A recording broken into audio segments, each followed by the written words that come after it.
congrats on moving on to the state championship game. Luke Mosinski with us here. Boy, you really put a lot of pressure on the quarterback today, which I know has kind of been your forte all season long, but what were some things that were going well for you out there in this one?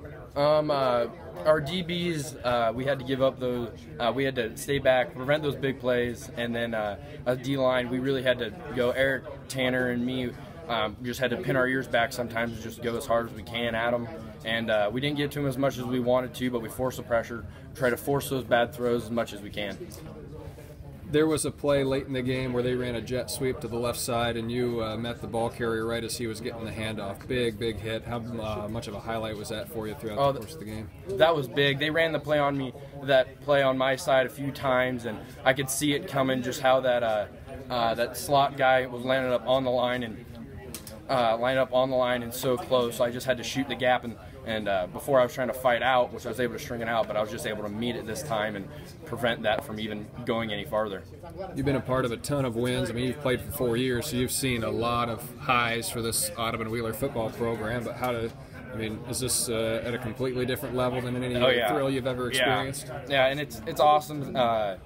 The people I've played with, Nolan Smith, Dustin Andreessen, Dylan Overmeyer, they always text us before a game, go get them, tell me, hey, like they might have watched some film, and so this is an all-time high, and I'd like to think we were taking those guys with us just to kind of celebrate as a town and not just as a football team.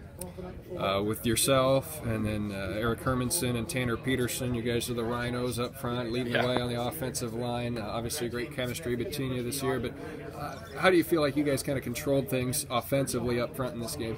There was some missed blocks early. We had to figure some stuff out, but growing up together and playing football with each other, we knew where each other were going to be. Like, huge trust in those two guys. I wouldn't want to block with any other two. We always tell each other we'll take us through over anybody else.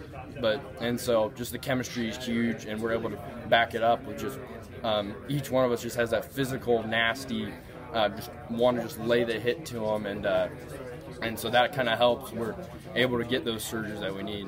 What was the lead up to this game like with the pep rallies and the send-offs and also having to prepare and watch a lot of film and get ready for a big game too? What has this past week been like for you? It's been extremely different. Something we had to get used to early. Had to have film on Sunday. We had to be inside all the time. Luckily, we were able.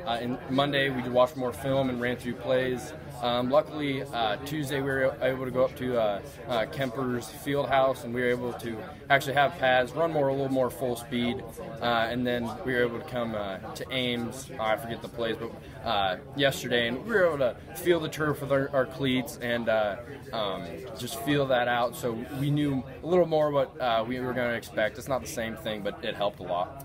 They had kind of a do-or-die situation with a 4th and 4, in their own territory. You got pressure on the quarterback. I think you ended up throwing it away while you were slinging him down. But was that kind of a point in the game where you realized that you guys had it in hand, or at what point? Kind of talk about that big hit you had on the quarterback there, and when you knew you clinched it. That was huge to get them way back into theirs. We knew we had to pick up a few first downs, so it wasn't over yet, and we still had to fight as hard as we ever did to get those first downs, so they couldn't, have the chance to score or do an onside kick after that. So just to seal the deal, we had to get those first downs. But yeah, that was a huge play.